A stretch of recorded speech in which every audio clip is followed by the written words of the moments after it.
Well, it's hard to get better when you start at perfection. Hey guys, welcome back to Over a Bottle. I'm Paul Erdman and I'm friends with this guy. Hey, I'm Jordan Reagan and I'm friends with him. Thank you. You're welcome. Today we get to talk about movies. Yes. Which I'm really excited about because I love movies. Paul's really good at movies. Well, it's not an activity. You can't be good at it.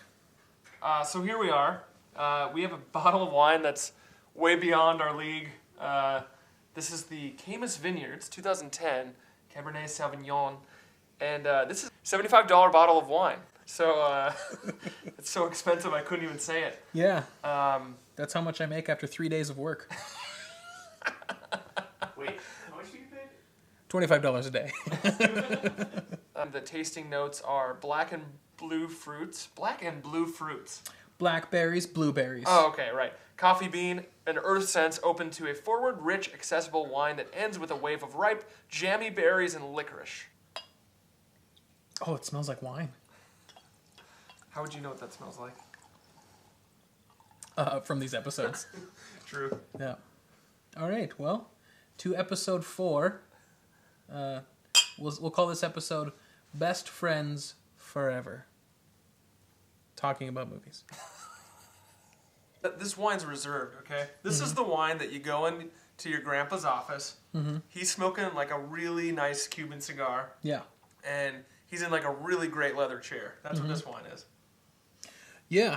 I feel like I'm 12 and stealing grandpa's fancy wine, and I can't tell that it tastes any better than mom's wine. It's true. That comes from a box. Yeah, to me it's sitting back there. It's kind of like in like the World War I, like trenches, like trench warfare. Like it's sitting back in the trenches. That's where all the flavor is. It's in the back there. Yeah. I can taste that there's a difference, but I cannot distinguish those differences. So today we're talking about movies. Really excited about this because Paul is somebody that I think knows a lot about this subject. He knows a lot of actors, a lot of directors. He knows the best movies to watch, when to watch them, how to watch them, what to think about them. Not all of that is true. What's a movie that you love that critics agree with you? Shawshank Redemption. Okay. Andy Dufresne was a friend of mine. I absolutely love Shawshank Redemption. That's Morgan Freeman? Morgan Freeman and... Narrating, right? Yeah. Not narrating, no. Well, he is talking throughout the movie over, as a like, narrator, the B footage. Yeah. But he also acts in it. Yeah, of course. Yeah. Right. And then it's the guy from Hudsucker Proxy, Tim Robbins. Tim Robbins, okay, yeah. I think it's one of the best acted movies totally I've ever is. seen. Yeah. Like, it's so convincing. The characters are, I feel like they're real people. It's shot so beautiful. It's so believable. It's written so well. The story's great. You feel for every character in there. I mean, you see all these criminals in this prison, but you're like, these are people. Yeah, like, humans. Yeah, and it humanizes really the people. You feel for them. They're not just a bunch of prisoners. It's, it's people. I do love the ending of the movie. It's like the most beautiful ending. It's a love story, really. Right. And between two dudes like who are just soulmates in a friend way. I'm red. I call it. Because I can do his voice. I love prison movies. I love like redemption movies. I love friend movies. What draws you to those types of movies? Anything in particular? It's overcoming obstacles. What's the movie that you love that critics agree is a good movie? You know what, Paul? I love Forrest Gump. Ah. Yes. I love Forrest Gump. Shrimp and potatoes. Shrimp salad. Yep, the entire Bubba Gump shrimp line. Yep. It says like 18 different kinds. But yeah, no, I love Forrest Gump. I think it's phenomenally acted. Tom Hanks, of course, just leading the entire movie. Yeah, I mean, it's a movie that moves me emotionally. I think it's, to me, the character of Forrest Gump, which the word that comes to mind is unassuming. He's very unassuming. He's sort of...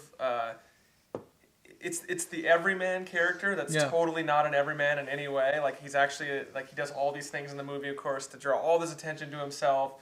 He, wins college football, and he, not even trying. Not even trying. He meets the president, and the president's like... I gotta pay. Yeah, and he's like, I got shot, and he's like, oh, I'd like to see that sometime, and he drops trowel and shows the president.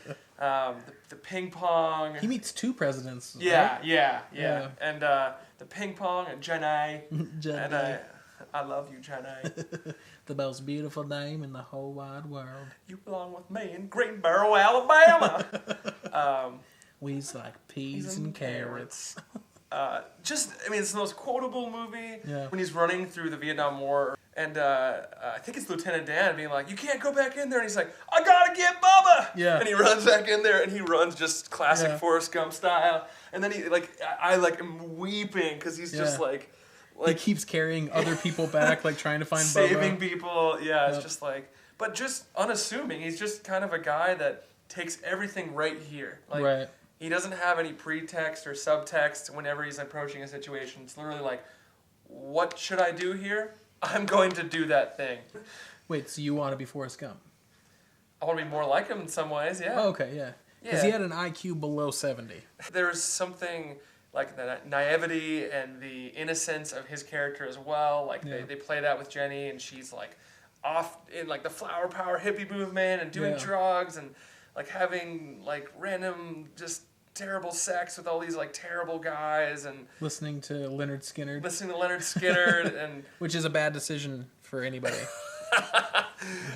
and then like coming back and she's just like, and then the end of the movie where Forrest reconnects with Jenny after all these years apart. And what's his name? He's so beautiful. What's his name? Yeah, It's Forrest. Named him after his daddy. It's like, Yep. his daddy's name's Forrest too. He's your son, Forrest. Yeah. And then he starts crying. Yeah, And they watch Sesame Street together. and he walks up and just sits down right next to him, and then kind of like looks, kind of like Yeah. it's like I weep at that movie Yeah. in multiple places. He really is an everyman character that's totally not everyman in any way at all. Mm-hmm. Which to me, I like that oxymoron. I guess I just like how it's just wait, it is that, but it's totally not that at the same time. Movies that we're pumped about. Yeah. Specifically, Suicide Squad. Suicide Squad. Trailer dropped last week.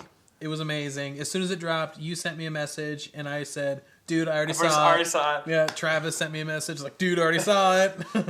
It's so good. Yeah, it's so good. The trailer looks awesome. I just want a movie with Harley Quinn in it, and we get one. Yeah, my favorite part of the trailer is the story arc of the Joker throughout the trailer. Yes, yeah. Like, you see him as, like, the mobster wearing the tuxedo with the Tommy gun, just, like, laughing like a maniac shooting.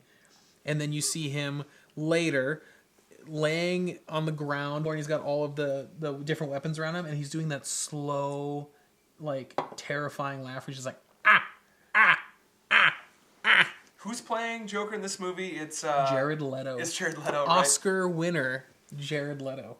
Yeah, because Heath Ledger's Joker was great. Amazing. Really, really good. Also, no Oscar disagreement winner. here? No, so Okay. good.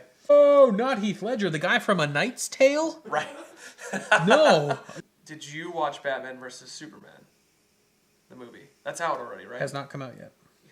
But you haven't seen it. I think we should fight. I don't want to fight. Shut up, we're fighting. Okay, You're dead.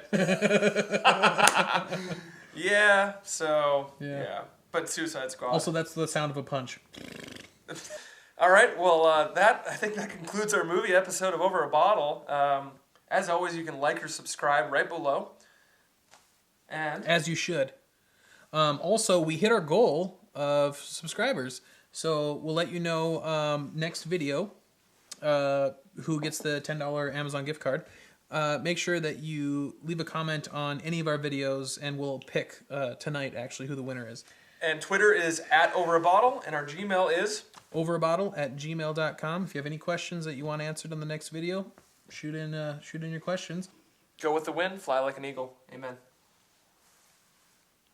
Do I have a catchphrase? I don't think I have a catchphrase. I think I could probably think of one. Let's see here. The